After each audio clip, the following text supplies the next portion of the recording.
Welcome to the Know Your Legacy podcast. I'm your host, Vipul Basania, and today's guest is Philip McKernan. Philip is someone who uniquely cannot be put in a box. The guy works with people across the world from all walks of life, helping them find clarity in their life so that they can live in alignment with their truth.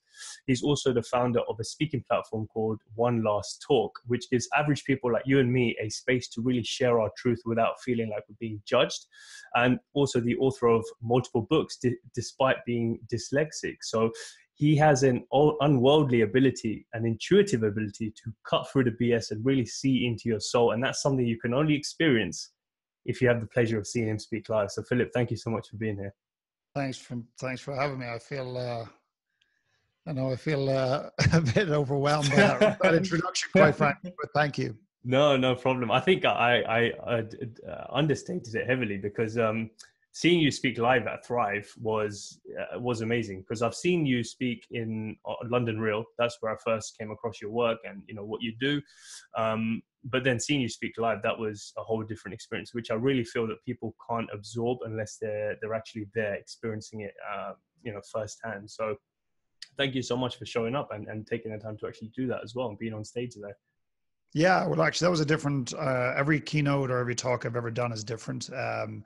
I don't have a standard keynote that I deliver, and even the way I delivered that talk was new, because I didn't stand on the stage once throughout the whole entire talk. Yet there was a big stage or a main stage there in Vegas, and it's implied that you do that. So I'm kind of the cameraman's worst nightmare, because I never stay where I meant to stay, but that's not my job.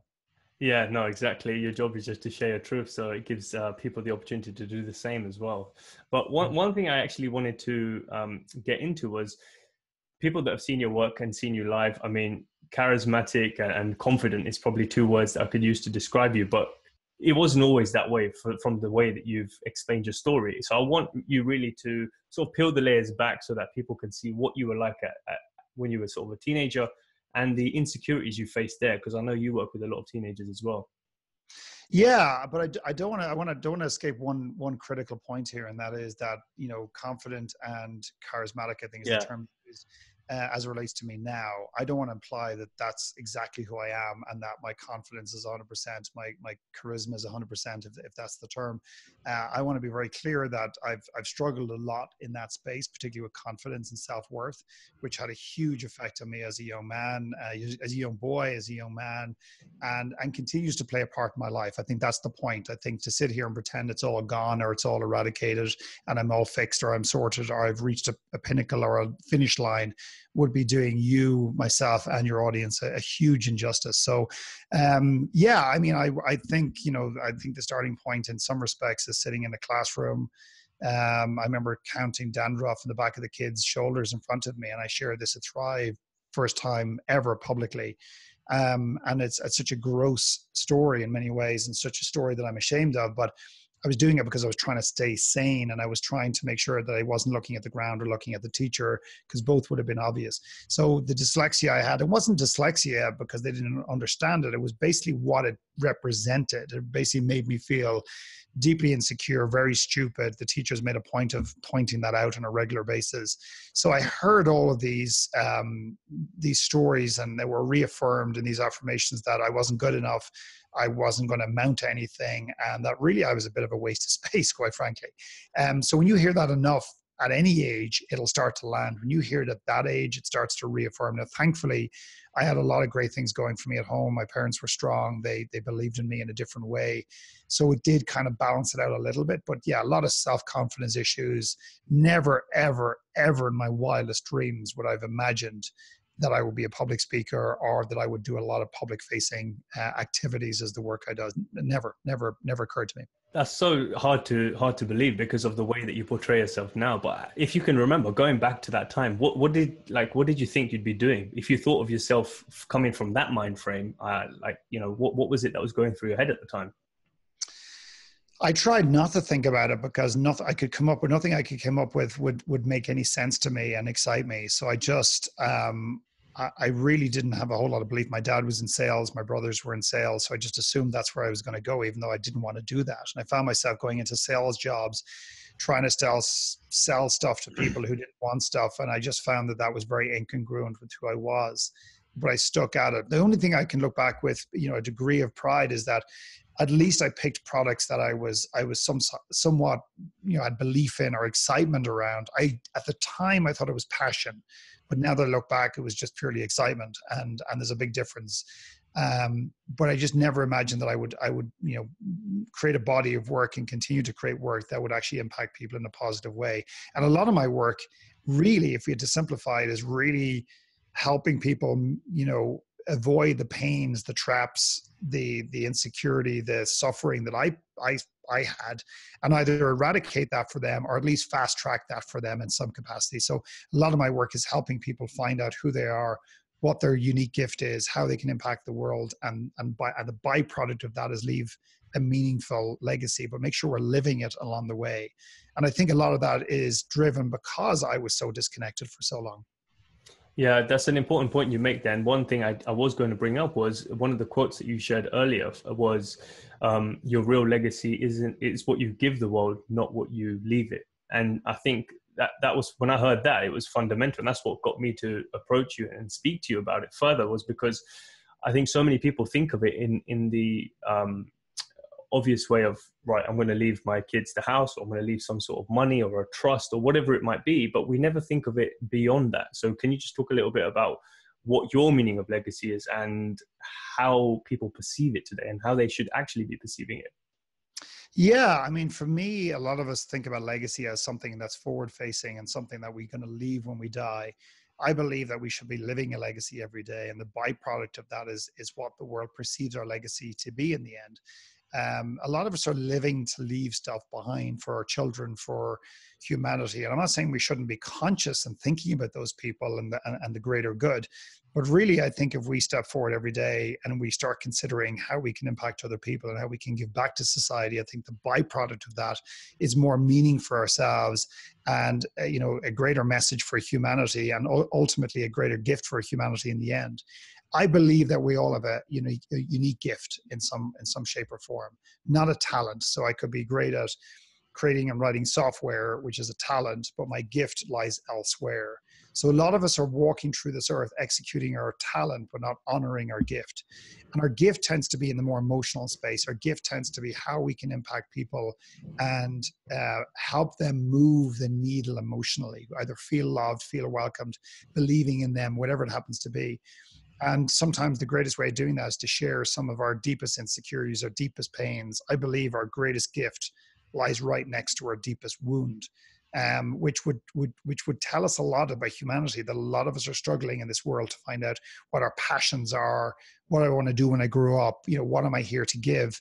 And yet very few of us see any rationale in exploring the very area that we want to avoid, which is our pain. And yet that is exactly where our greatest gift lies. And we've tested this theory through the lens of One Last Talk, and I'm sure we get to chat about that, because we've actually proved that that is the fastest way to get you to understanding yourself, create a self-awareness, uncovering a part of your pain, delivering it to the world, and realizing that it's for you, but it's mainly for them. Yeah. So just to bring that into real terms, I mean, I never thought of a gift and talent being two different things until I really started to think about it. So what was the difference for you personally, your talent and your gift? Well, I was good at, I was very good at sales, and not in the traditional kind of, you know, sometimes we think about sales, we think about manipulating people or using NLP or whatever. I mean, that's too confusing for me.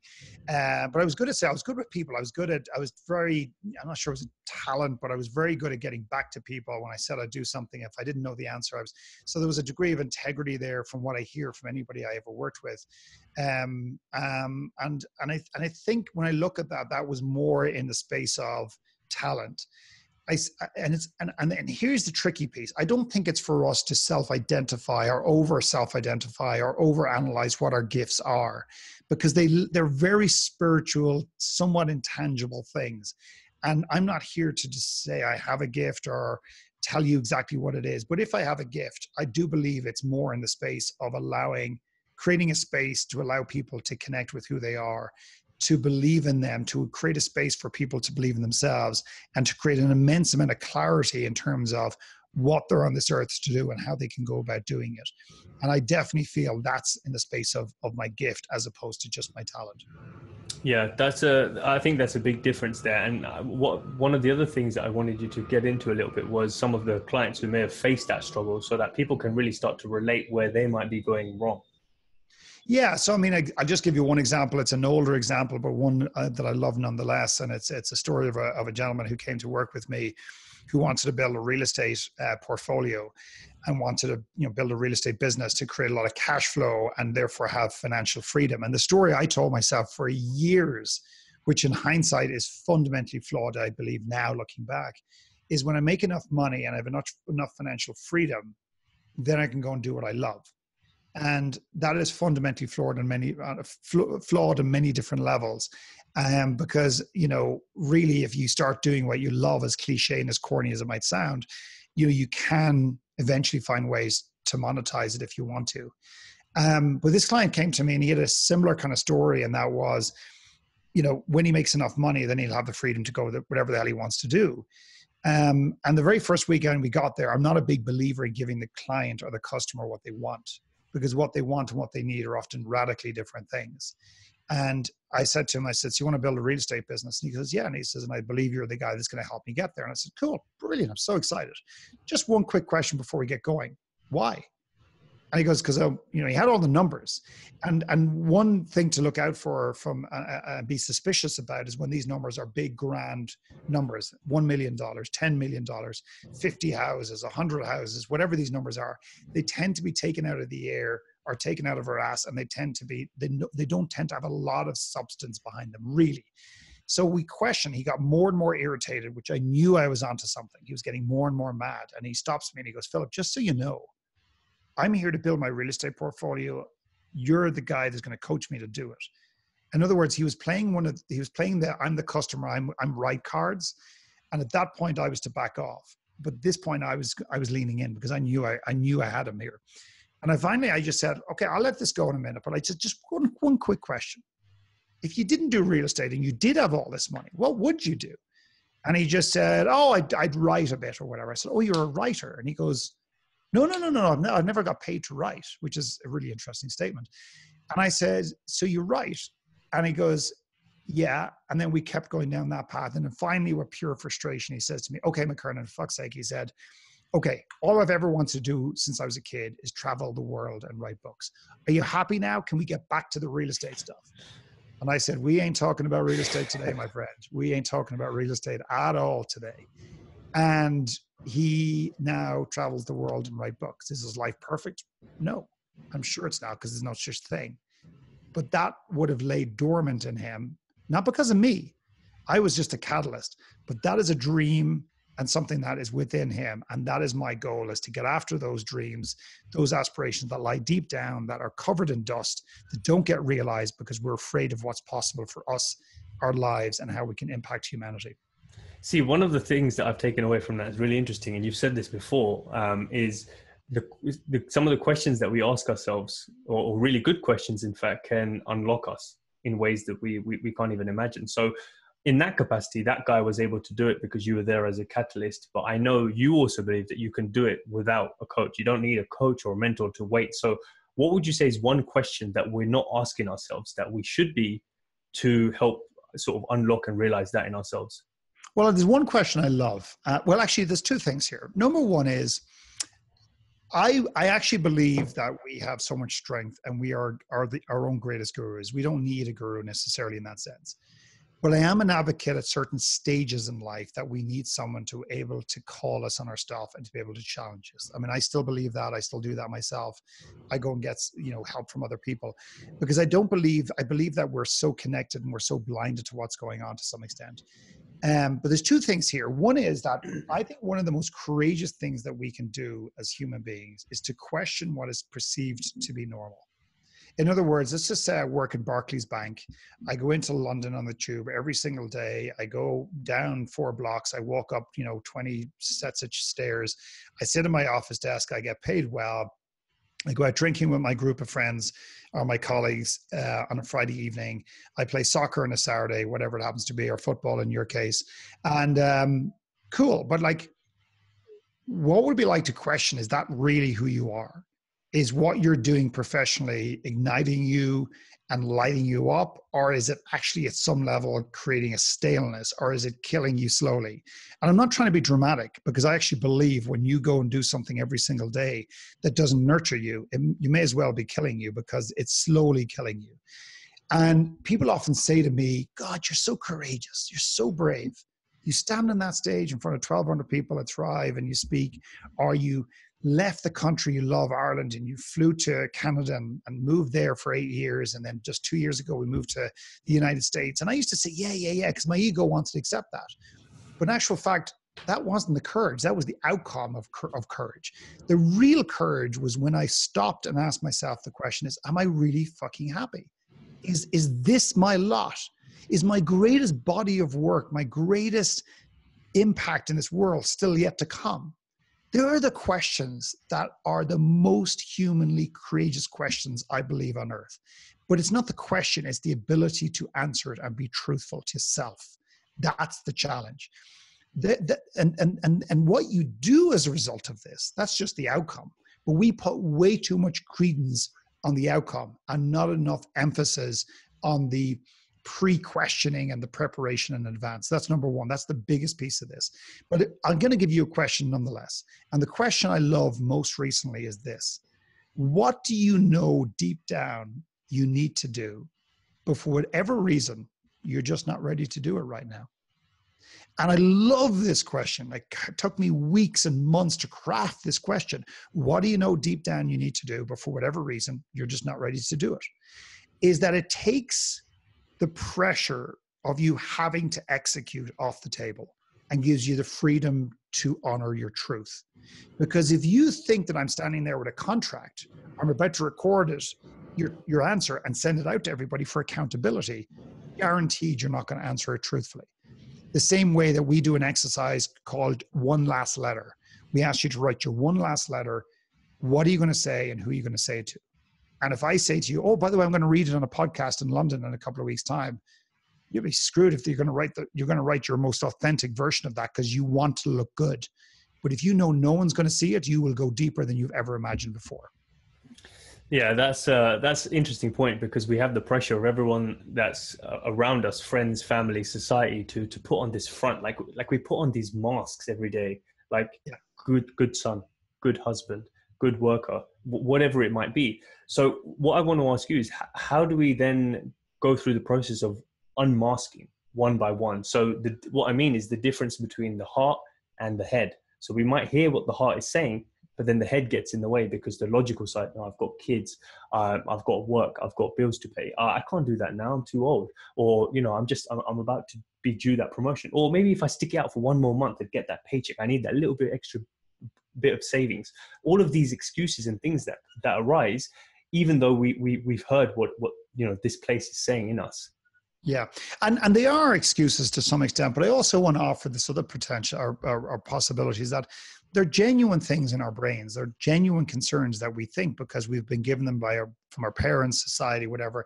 So when we say they're excuses, I agree with you 100% to one extent, but another extent is it can sound very judgmental and therefore it doesn't give us the freedom to go beyond them, because I still use excuses to this day and rationale why I shouldn't speak even louder or more of my truth or pull the trigger on a prospect or an opportunity that scares me. So I think just want to name that just to take a bit of pressure off people, because I feel there's a lot of people under a lot of pressure to be something they don't know how to be yet. They still have to discover that. So to me, it's about steps. I think one of the greatest ways to let go of masks or begin to let go of masks is to realize, number one, that you're wearing them. And again, it's like somebody coming to me and saying, hey, my wife sent me. My name is John, do your magic stuff, McKernan, and fix me. And I go, well, what's wrong with you? Nothing. What does your wife think is wrong with you? Well, she thinks I drink too much. So you're an alcoholic. Well, she probably thinks I am, but I don't think I am. There's no way of working with that man. It's an impossibility. So I was asked on a podcast about 2 years ago or a year and a half ago, how did you become so authentic? How did you remove all your masks? And I made my comment was the following, and it would remain true to this day, is with respect, you're making an assumption I am fully authentic and I have removed all my masks. So to me, it's about working on it, but also acceptance. So accepting that we'll always wear masks. Let's just try and remove as many as we can.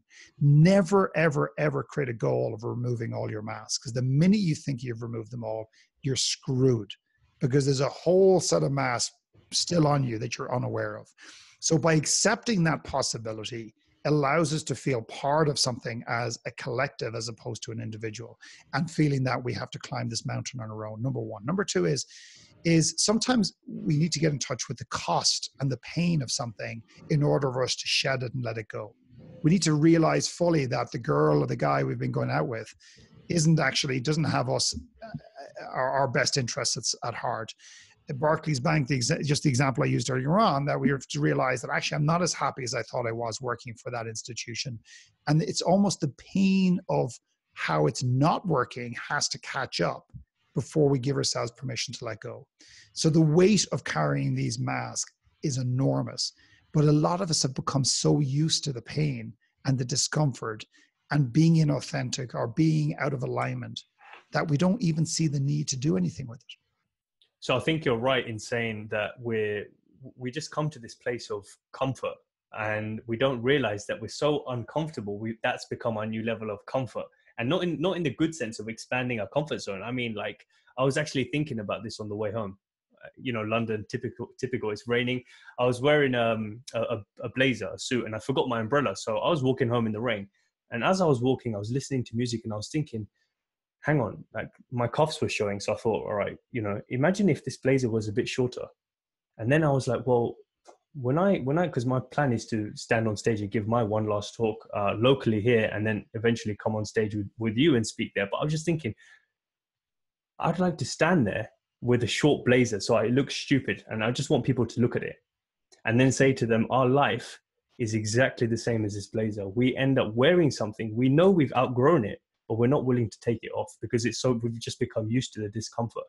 And even though we know we've outgrown it, we won't take it off because we're so used to it that we'll just sit in the pain and the discomfort and just pretend like everything's okay and put a smile on and hope that no one notices. But I think, that's where your job comes in, to actually cut through that and say, hang on, just look at what you're wearing. There are more comfortable clothes out there. There's a comfortable life out there. When did you stop pursuing that? So I don't know if that makes sense, for what you're saying. No, it makes a ton of sense. I mean, I'm a massive fan of questioning the norms. I mean, if somebody comes to me and says, I want to become a speaker, I want to become a coach, I want to whatever. And my job is not to say, right, great, let's plan it out and let's do it. My job is to say why. I need to understand. You need to show me that this is something you really want, and you need to understand why you want it. Because a lot of us just basically execute on things that we think we want intellectually, assuming it's going to give us to a particular outcome. And yet the problem is, and this is for me for certain, and I know for many people in the world of life, business, relationships, whatever it happens to be, I believe this will resonate with a lot of people. And that is, we've all achieved something at some level, whether it's in business, relationship, with parenting, whatever, where we feel that we've hit a summit, maybe not Mount Everest, but we feel we've gotten to the top of a summit. And it was the thing that we dreamed about or we aspired to. And we get there, and yet we feel this sense of disconnectedness, loss, or a lack of fulfillment. In other words, we're successful, but we don't feel satisfied. And everyone I've ever spoken to has had that experience at some level. If I can just make the cricket team, if I can just, make this, promotion, if I can just make this amount of money, if I can just buy this car, just buy this house. And when they get there, they just feel like it didn't give them the satisfaction that they thought. So what we do when we get to the top of that mountain is most of us look across the horizon and make this following realization and go, I know what the problem was. I just picked the wrong mountain. So we come down off the mountain, we cross the fields, cross the meadows, which can represent weeks, months, or years of our life, to climb another goddamn mountain, to create another achievement, to realize that the same pattern follows us. And what I ask people to do in that place is to stop and go beyond the questioning, go beyond the judgment of this not being enough, and ask yourself why it isn't enough, and get to what is going on under the surface, the patterns that are lying deeper that are driving you. And what you'll find is you probably climbed those mountains for the wrong reasons, or you probably had expectations attached to those mountains that were never going to serve you. We've got to stop at some level and ask those questions. Otherwise we keep repeating the same pattern and we never ever feel enough in this world. So just continuing from that, I'm assuming you've gone through multiple examples of people who have had to face that challenge and you've had to sort of break them down to the base level, including, I think you said in one of your other podcasts that you did, entrepreneurs who have earned hundreds, thousands, millions, whatever it might be. And it's a typical thing that most of society thinks, oh, when I reach this financial goal, or when I become a millionaire, or, some celebrities or people with high status, they're fine. They don't have any issues. But if I was to reach that, then that would plug the gap. But why is it we think that we need that to solve the issue, and then come to realize that anyway, these guys have their own issues. So when you get there, there'll be a whole different set of issues for you to deal with. Like, there is no place where it's issue free, if that makes sense. No, there's not really. And I feel that we look for a lot of intellectual solutions for emotional problems or emotional challenges. So an intellectual solution to feeling a lack of fulfillment is to run out the door, create a new plan, build a new business, make $1 million, put it in the bank, and then assuming that that's going to fill this gap as you talk about.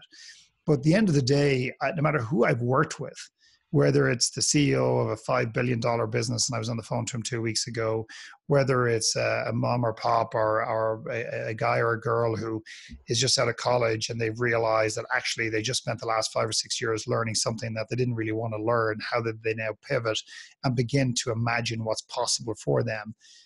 Every single one of them, a lot of the challenges are personal, like they're emotional, they're within their souls, they're conflicted between what their brain is saying and what their soul is saying. And I just think that a lot of those insecurities could be dealt with, would make a massive impact on the outcome extrinsically in terms of what we do. An example I see often of this is people trying to build businesses. And they tell me that they're trying to build businesses because they're trying to make a difference. They're trying to build a team. They're trying to give lots of employment to help a neighborhood, to help a community. But we often track it back and we find that they grew up in poverty. For example, it's just one example. And really the reason they're building a business is that they never want to have poverty. A lot of people say, well, that makes sense. What's wrong with that? Well, I'll tell you what's wrong with that. Because energetically, that runs out of steam. And energetically, that is not it's a great place to get you started, but it's not a great place to finish, because you'll keep building businesses purely driven on the fact that you don't want to be poor. I guarantee you that gets really tired really goddamn quickly, or it gets really tired when you allow it, or to feel the tiredness, if you like. And what it'll do ultimately is it will make you drive towards the things you think you want, using every talent you have and creating new ones along the way. But your gift often is never seen by humanity in that pursuit. So how do we stop ourselves from doing that and going down that path? I don't think it's about stopping ourselves. I think it's about catching yourselves, because stopping feels very absolute. And I feel that the minute we do these absolutenesses, I know there's no such word, but there is now, is we fall into these traps of going from a place of awareness to a place of complacency. So to me, these patterns don't go away. So it's accepting that we're likely to continue to want to do them. So rather than saying, oh, I've done the work and that's done, that's out the window, that'll never, ever get in my way again. It's about recognizing the pattern, realizing it runs really deep, and therefore it's likely to pop its head up again. Bring that awareness with you. Don't try to leave it behind. Don't try and toss it over the mountain. Don't try and therapy it to death so it doesn't affect you. Realize that by accepting it actually gives you a huge, tremendous amount of awareness. So for example, if somebody who's single, who really wants to be in a relationship, the extent they want to be in a relationship, an intimate relationship, the higher that is on a scale of 1 to 10, saying 10 desperately want to be in a relationship. 1 is they don't give a shit because they hate men, they hate women for whatever reason, right? But if somebody's a 10 out of a 10, they might say, that's conviction, that's determination, that's focus. I disagree. That's called attachment. That's called danger. That's basically saying, if I'm not in a relationship, I'm going to be unhappy. That means I desperately need a relationship to feel happy, whatever. And you're likely to when you meet that man or woman, you're likely to miss some nuances in that relationship in order to get into the relationship because you're too attached to it. So, and also another thing it shows is if we want a relationship that badly, I believe what we're doing is we're trying to make up for some gap in terms of our relationship with ourselves. We should maybe want a relationship, an intimate partner to share this journey with, but we shouldn't feel that we have to have it in order to enhance, not to enhance, we have to have it in order to be fulfilled in this world. It should just be something that is a beautiful bonus and that we get to share this world. And I think that's one of the challenges in relationships and why divorce is going rampant, why breakups happen all the time, is we come into these relationships and we expect our partners to make us happy. That is an unfair ask. It is an unfair expectation, and it is mission impossible for the other person. There's a lot to unpack there, and I think that is. Yeah, sorry, I just downloaded a lot. Yeah, no. No, I like the fact that you've gone in that direction, because one thing I wanted to ask you was, how did you know you were ready and you weren't coming from the wrong place? In the context, like when you got married. Well, I probably was coming from the wrong place. I think it's subsequently realizing that afterwards. I don't think I was in a great place when I got married, and I think I've had the courage to, and my wife has allowed that space, and we both had the courage to face some of those really difficult conversations along the way. I was way too attached to marriage, and so was she. And I said to my wife about 2 years ago, I said, I don't need you anymore. And to which she thought I was divorcing her, and she freaked out and she broke down crying. And I never shared this publicly before, but I have now. And I said, no, just to be clear, I don't need you, but I want you in my life. And I got to this point where I realized that I should not need my wife. That's an unfair expectation from me and her, and for her to burden. And the other thing I asked her recently, there was a gentleman who came to me recently. He said, you know what, for 3 years, he's been asking his wife permission to go on a retreat with me. And he said to me that I got the green light, and it was kind of jokey kind of thing. I've got permission. And I just internally went, wow, that is just so sad that that's the dynamic in your home. And I know that some might sound judgmental, but it's a fact that I believe if you need permission from your partner to live and do the things you want to do, you need to look at your relationship and you need to have some really tough conversations. I said something to my wife recently, and she goes, I'm not sure that's a good idea, and I don't think you should do that. And I said, let's be clear. I'm asking for your opinion, not your permission.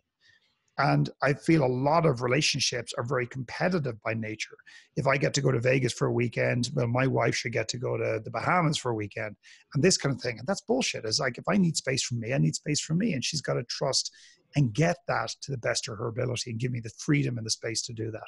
Yeah, I completely agree with you there. I see it so much in friends and colleagues. Like and they make it sound like it's normal as well. Like, oh, you got the permission to go out on Friday night, or you got the permission to go on the holiday, or how's the missus?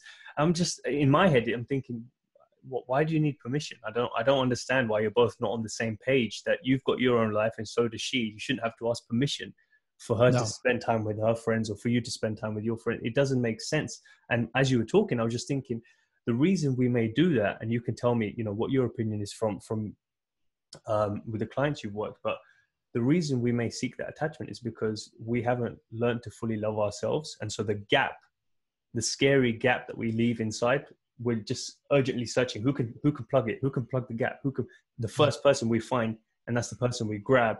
And then once the honeymoon period is over, we're right, actually this person isn't plugging the gap, and that's where the issues start. Yeah. And then we chalk it down, and the science has chalked it down to things like, money is the greatest stressor and is the number one reasons that relationships break up. I think that is complete horseshit. I think what money does, it exposes the cracks in a relationship. And there's a lot of amazing research coming out that couples wait 5 years too late to work on the relationship, on their core relationship.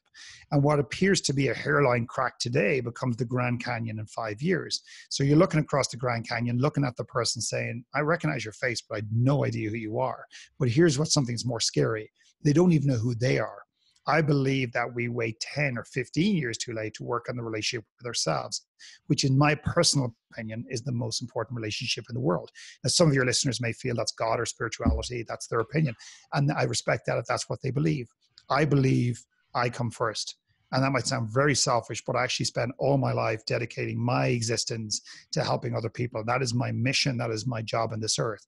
But in order to do that, I have to put myself first in terms of self-care. I need to prepare. I need to be okay. I need to be good, not perfect. And I need to be willing to say to my clients how tough my life is when it's tough, and show all of me. And that's what I do. And I just feel that we're way too far down the pecking order. And the reason for that is not because we're big-hearted and we care about people, it's because we don't care enough about ourselves, and we tell ourselves the wrong story. You cannot serve humanity the way you want to when you're down here. You've got to be here. How do we change the stories that we're telling ourselves?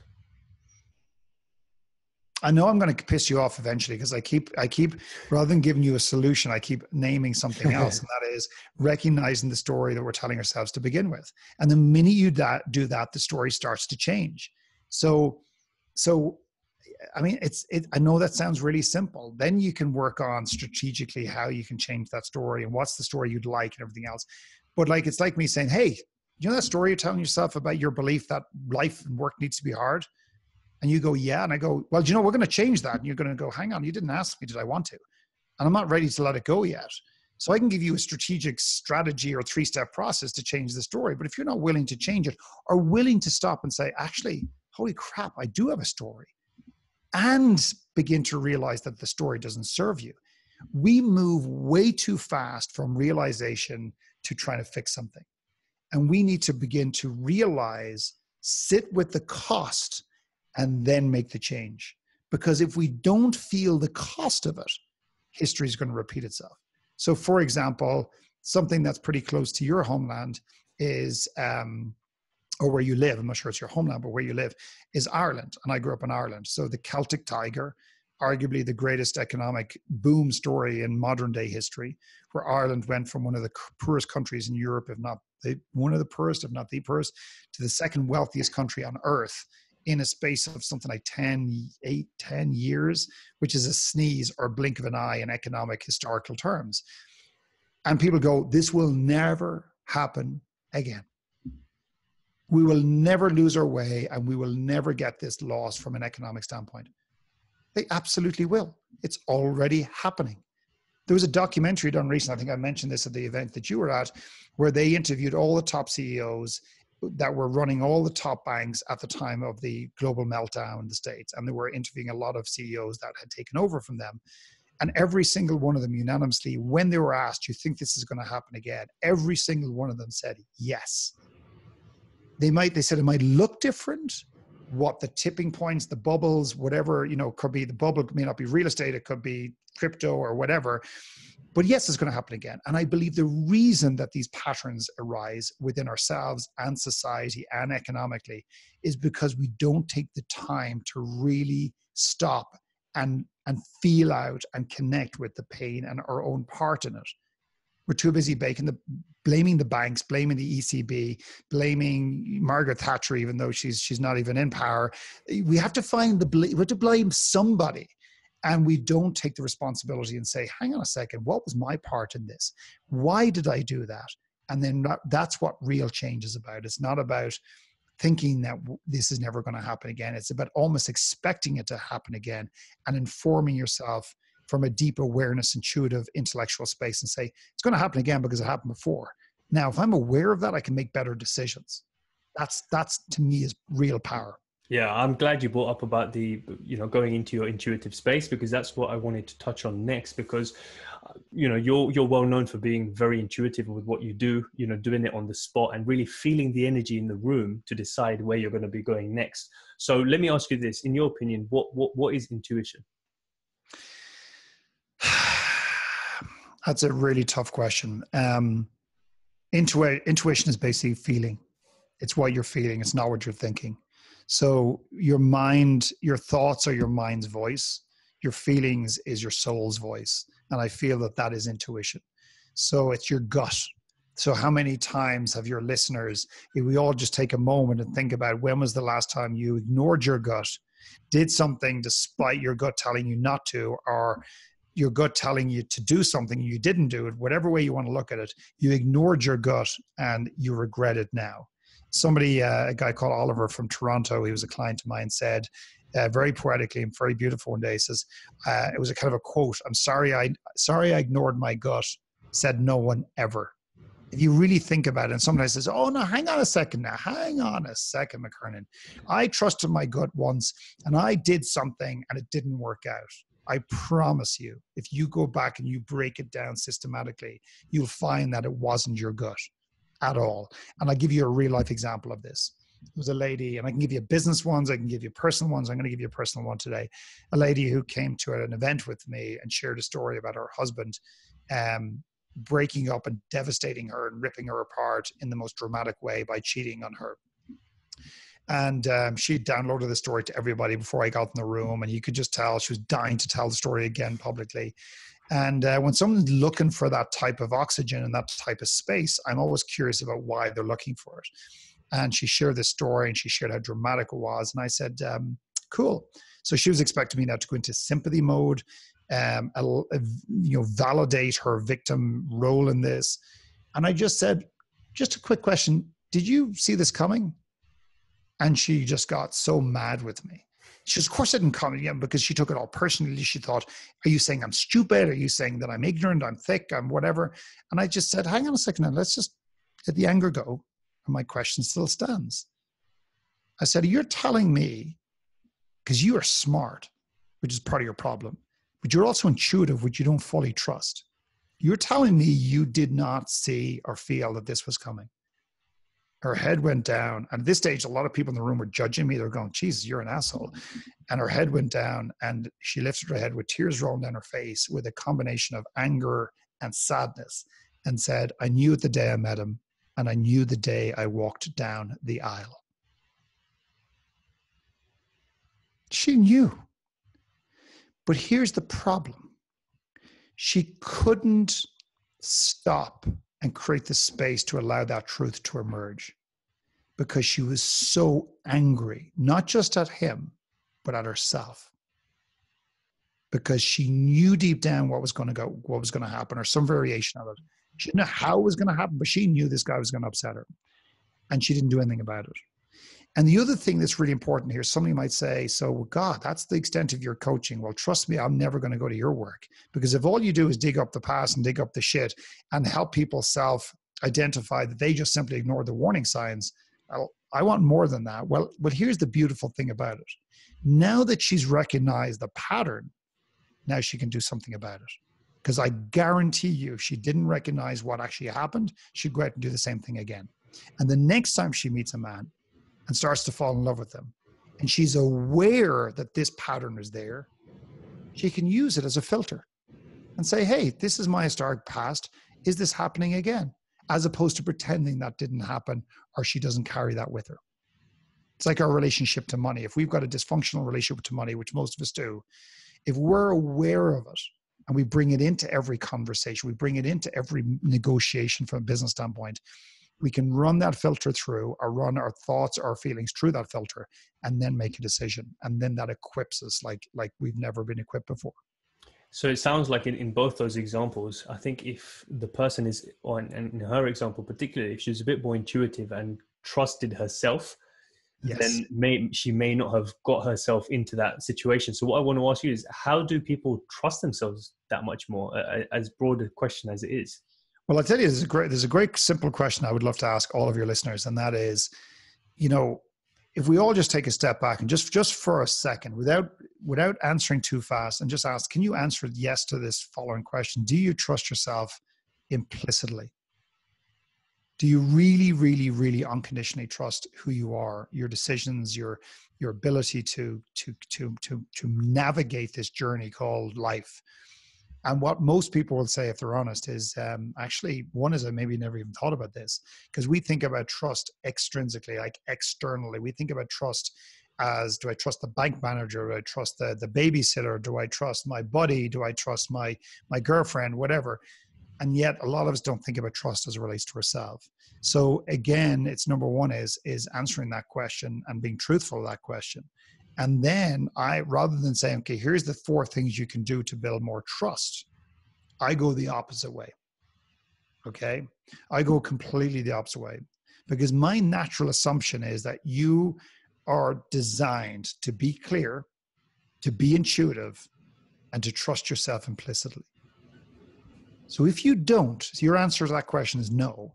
And let's not do gray. Let's not do, well, 6 out of 10. In this case, let's just do fucking yes or no. And if it's no, which most cases, if people are honest enough, it's no, then my question is, why not? What's the things that you've done, the things that have been done to you, that you have determined and self-judged that you do not trust yourself, that you're not good enough to be trusted? Let's work on those. And don't worry about the 5-step system to trusting yourself and the strategies. That's unnecessary and won't even need to be addressed.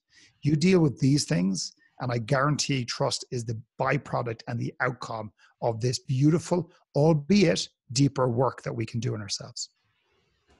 That's interesting, because I think a lot of people miss that side of it because they're always looking for the next answer or the next shiny object or the one truth or the one secret, when they don't realize, actually, maybe I need to address the things that have gone wrong and where I'm sort of making those mistakes and those patterns repeat themselves, rather than looking at finding what's the next mask. Where's the next mask I can find quickly to put on, or the plaster, wherever it might be.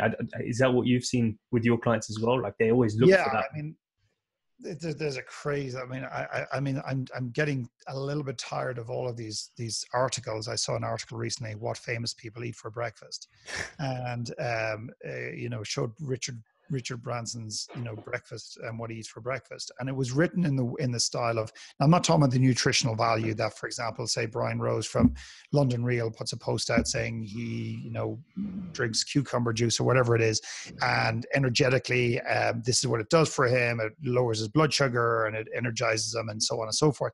I'm not saying we can't learn nutritionally from other people, but this thing was written almost implying that if you eat the breakfast that Richard Branson eats, you're going to have the same results. And it's ludicrous to me to think that by modeling, which I know is a fundamental perspective and philosophy of many gurus and teachers out there, that if you model other people, that you will end up becoming successful. You may become successful depending on what success is to you. So if making lots of money and building a great business, period, that is success. Great, model the shit out of everybody. But I don't want to model people like Steve Jobs, because he represents nothing that I want to be as a man, as a father, as a son, and as a husband. Nothing. So I don't want to model him at all, not even 1 ounce of who he is. And you can't pick out the pieces that serve you. You can't go to a man or a woman's life or a book and say, hang on a second, I'm going to model page 69 of Steve Jobs' life, and I'm going to model page 94 of Elon Musk's life. Now, I don't want to be who they are as men, if that's your perspective, but I'm just going to model those pieces. It doesn't work like that, because you end up modeling 50 different people, and then you don't know who the hell you are. Like, how do you decipher who you are amongst all of the busyness and all of the noise? I want to understand who Philip McKernan is at his core. I want to understand every chapter of my life so I can bring it with me and accept it. I want to go back into the greatest pains that I've experienced and understand what they've made me be and how I can show up with them in the life. I want to go back and I want to understand the bad things that I've done in this world and apologize to the people and apologize to myself. I want to strengthen myself so I can go out and spend the rest of my life doing the things that I want to do. So I look back in my life with zero regret, or at least that is my intention, and then eliminate as many regrets as possible, because there's way too many people, scientifically proven, that go to their grave with major life regrets about the things they did, and more importantly, the things they did not do. So this brings me, I'm glad you went into that direction, because this brings me on to, what you started with One Last Talk, which is evaluating and sharing people's stories. Like they feel like they don't really have something to say. And I certainly felt like that for a long time, because I just thought, I'm just the average Joe. Like who cares about me? I don't have a stage to stand on. I'm not a celebrity. But it's when you start sharing and people really connect with the vulnerable side, that funnily enough, it's not the 50 million or the Lamborghini. It's the vulnerabilities, the spot you have on your face, the when you've got snot in your nose, like that's the side that they want to see, because that's what makes them feel like, oh, I'm like him. And if he's got that confidence, that means I can do it. So talk to me a little bit about how One Last Talk was born, and what your intention was with that. Yeah, I mean, it was born partly out of frustration and partly out of inspiration, because I was going to all these events and seeing speakers standing on stage sharing, their philosophies of life, and many of them are amazing and they're great intentions and everything else. But there's a tremendous amount of them who share one part of their life on stage and then get off stage and become somebody else. And I don't know which is the real person. So that was a little bit of frustration there. And then the second part of it was I wanted to give everyday individuals a voice. I wanted to give the people in the audience an opportunity to share not just their story, but their truth, because there's a big difference. My story is I was born in Dublin, I went to this school, I played this sport, whatever, but my truth is often something that lies much deeper. And sometimes my truth is the very thing I don't want to share with the world, which we may get to. But I wanted to change that dynamic. I wanted to put people give people an opportunity to create their own stage, to their own One Last Talk, and to share a part of themselves, to let go and to free themselves of that discomfort, but also to show humanity they're not alone. And the best way I could come up with that is through One Last Talk. And it's become something I never imagined it would become. But I'll just share one story of one man. When I asked him to speak, he said, if I had to share my One Last Talk, I would probably, based on what I know about it, because you're not allowed to share what you think the world should do. It's not about sharing your top 3 steps. It's not about talking about Donald Trump or politics or global warming or the political landscape. It's none of that. It's about sharing a part of your deep truth, and often a truth that the world has never fully heard before. And this guy said, shit, if I had to go there, I'd share about the day I tried to commit suicide. And I said, well, let's do it. And I helped him craft the talk and everything else. And that's what the book is designed to do. And he talks about the day he walks up all these stories of this building, 37 stories or something, through all these little exit signs, gets to this roof, steps up on this wall, closes his eyes to lean forward and kill himself, finds himself getting dizzy. He doesn't even understand why, falls backwards, lands on his back, opens his eyes. And the first thing that crossed his mind is, I'm such a loser. I can't even kill myself. That's how stupid I am. But then instantly changing his perspective and realizing that he was not meant to die that day. And 1 week later, he went out and met his wife, and they've gone on to have 3 beautiful children. 1 week later, he met his wife. And the reason I'm sharing that story is because that man, number 1, was ashamed of the story. Number 2, didn't see the value in sharing it. Number 3, was afraid of all the judgment he would get. What he ended up getting was being received by everyone in that room that day. Everyone who's ever heard that story or read the story in the book. And he had people reach out to him, friends and family reach out to him saying, hey, Matt, I've never told anybody, but I wanted to commit suicide, or I have suicidal thoughts now. So he was able to act as a beacon of inspiration and of support to these people.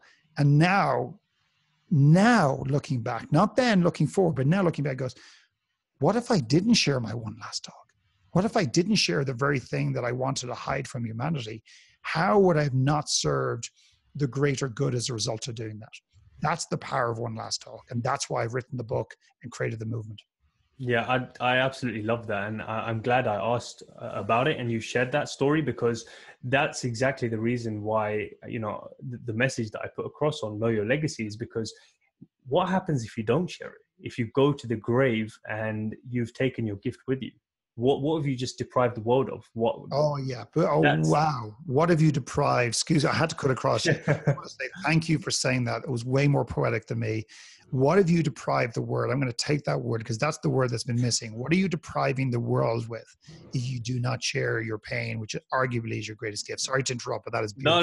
No. I'm glad you did. I'm glad you resonated with it, because these are thoughts that go on in my mind when I'm commuting to work or whatever. Like, while everyone else is playing games, not to judge, you could do what you want, but like, this is the kind of shit that goes on in my mind. I'm just thinking, well, I need to, while I'm on the tube holding on the Piccadilly line, I'm just thinking, I have to find it. And I have to get over this fear, or whatever it might be, of being judged, or of taking a risk, not having enough savings, whatever it might be. Because if I don't, who is going to be left unimpacted or uninspired, and then they're not going to, it's a domino effect, because they're not going to be able to go on and share whatever it is they're holding deep inside. So it takes leaders like yourself to take the courage to go and do that. Like you had that guy after the standing ovation come to you and say, oh, you've got a gift, and you told him to fuck off. But it was only years later you plucked up the courage to actually act on it. And now look at how many people have gone on to share their story and to share their gift. So yeah. Yeah. No, I don't promote. I'm not here. I'm here to serve as best I can. But I've got an ask for you, and not for you specifically, your audience, and that is, go out and buy the book. It is not about the book, and it's not about the sales. It's about the movement. It's about, I believe this book, I wrote this book on behalf of the courageous men and women that have given their one last talk and will give their one last talk. And I've made a commitment to myself. I'm never going to sign a copy of this book, because I believe it's a book I've written, but it's not for me. It's for humanity. And if you don't mind me saying that directly, you go by any podcast I've ever done.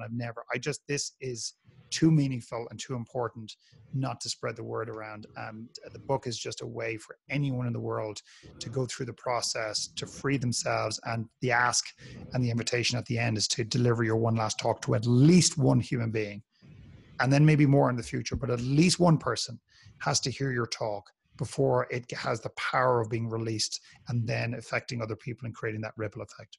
No, 100%. I 100% believe in it, and that's why I wanted to talk to you about it, frankly. So, have you ever thought about bringing it to London or any other city? Yes. So I want to we're bringing it to, we launched it, our first One Last Talk local event, which is an evening event, which is 2 or 3 hours. We have 4 speakers. We ran our first one in Toronto, in Canada. Our second one's going to be in Vancouver in Canada. Our third one is going to be in Ireland and Dublin in January, which is a very aggressive timeline for us, because we don't have a lot of, the word is still being built around One Last Talk. And our goal is by the end of 2019 is to have somebody, ideally what we look for is 2 people in a community to connect together. So it's the power of 2 people, running a One Last Talk event, small, intimate gathering in London. And I want the right person to come along, put their hand up and say, hey, I want to be involved, and to take it in London and other cities around the world. But we're doing it organically. We're not trying to force it too fast. Amazing. Now I'm going to put all the links to it in the show notes as well, because I deeply do believe in that message. And I know there's a few of the talks that have been done that have been put on YouTube as well, which I've listened to. So, the guy that went to prison, I don't know which city that was, but that was a really good one. So I'll share all these links in the show notes. But just before I finish off with the final 3 questions, one thing I'd like to ask you that you touched on earlier was your truth, and the truth that you've probably been hiding from the world for so long, but I'm sure you've plucked up the courage to now share it. What is that for you? My one last talk, or just more of my truth? Your personal truth. I think I think the most difficult thing for me is allowing the world to see all of me, all of my pain, all of what I've been through, and all of who I am. The insecurities, the challenges, the pain, the cost of the work I do. People assume it's just it's all upside. Everything's upside. You get paid well, you get enriched and everything else. But actually, I want people to also see the cost of what I do, the emotional, kind of drain on Philip McKernan and my family as a result of that. So I think my truth is showing all of my story to date with the world, as opposed to what I believe about the future. What I see for the future and who I'm going to be in the future is less of my truth. And it's about leaning into that in a more organic way and continuing to be courageous in that. And that will become part of my truth. But my truth as it lies today is allow the world to see all of who I am today, if that makes any sense. Yeah, no, it definitely does. And I hope that when people listen back to this episode or listen to it for the first time, they feel like they can share the whole of who they are. Because as we said, that's the only way you can stop yourself from depriving the world of what the reason you were actually brought here. Like we're all different. We all have a different thumbprint. It took 400, I think, trillion sperm to make you. Why does it take that many? It doesn't make sense. Like there's a puzzle that's only meant for you to put together. You need to figure it out and share it. So just to get into the final few questions now, with everything you've learned and sort of gone into, is there anything you would tell or say differently to the 18-year-old Philip?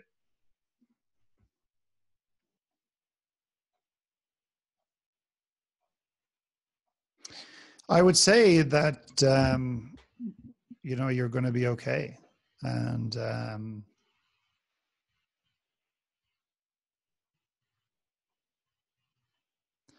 I would say that the pain that you're experiencing right now is going to have a purpose in the future.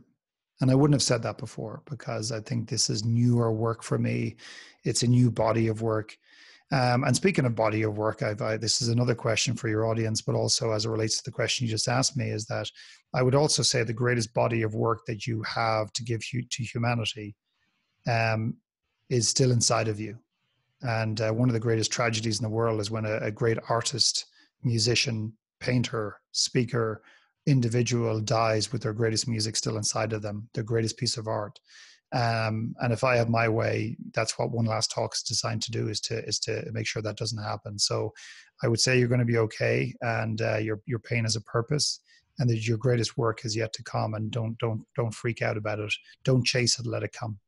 I love that because I've shared this with my audience based on reflecting on what's happened to me over the past 5 or 6 years, and the skin condition that I went through that heavily hindered what I was doing at the time. And now I realize actually I've mentally, well, two things. I've mentally gained mental strength and clarity because of that, and now I'm able to go through and push through obstacles I never thought possible. And the second thing, I as weird as this might sound, I see it as a rite of passage, almost like a literal shedding of my skin to bring me into this new found path that I now pursue to figure out what is my truth. Just as I was thinking those thoughts of, actually, is this bullshit what I'm doing? I'm studying law. Is it real? That's when it started happening. And now when I look back, I think, wow, that was like a literal rite of passage for me personally. That's how I interpret it. So I'm glad you shared that. The second thing is, if there's one statement or one sentence you could write to put in a time capsule that generations from now would read, what would you write? I think it would have been different 8 months or 12 months ago, as opposed to now. Right now is your greatest gift lies right next to your deepest wound. That would be the number one thing that I would offer to humanity. 12 months ago, I would be, we give ourselves what we feel we deserve. So if we don't feel good enough about who we are in our own skin at a deeper conscious or subconscious level, we're going to sabotage and we're going to mess it up. But ultimately right now is our deepest wound, our greatest gift lies right next to our deepest wound, is what I would share with the world. Yeah, when you said that in Thrive, that definitely got me thinking, because I've never heard it in that way. But again, it's coming back to your purpose is found in your pain if you're able to see it. And the final question, you've come to the end of your life, whatever age that might be. You're looking back. What's the legacy you hope to leave behind by then?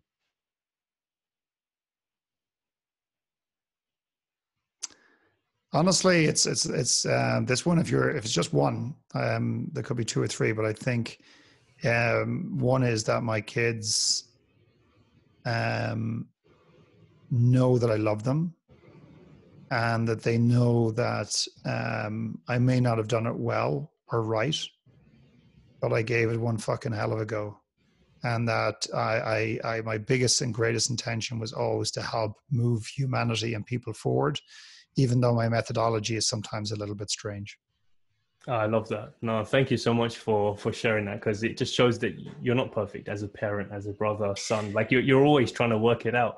And that's one of the things that I realized was I'm, looking at my parents and them showing some of their vulnerabilities now. I'm just thinking, well, everyone's trying to fucking work it out. The 6-year-old is trying to figure out how to be 6. The 21-year-old is trying to figure out, how do I be a graduate? What do I do now? The 50-year-old, he may be a father, a son, a dad. He's trying to figure out, what do I do at 50? How do you act as a 50-year-old with 3 kids? I've never been in this position before. So everyone has their level of issues wherever they are in life. And so I guess when we relate to people in that way, it just makes it that much easier to open up that conversation and to connect. So 100%. Thank you so much for taking the time to share what you've shared. How can people follow your journey or just see what you're going to be up to? Well, I think the number one thing for me right now, because it's current, is onelasttalk.com. And that's a place people can join the movement and get involved. Look at the book, and if it's available to them, great. If they don't want to buy it, that's absolutely no problem. I respect that. And then philipmckernan.com is my main website, like just my personal who I am personally, and I'm on Facebook and stuff like that pretty actively. So yeah, that's it. And thanks so much for having me on. Awesome. Here today. No, thank you for taking the time.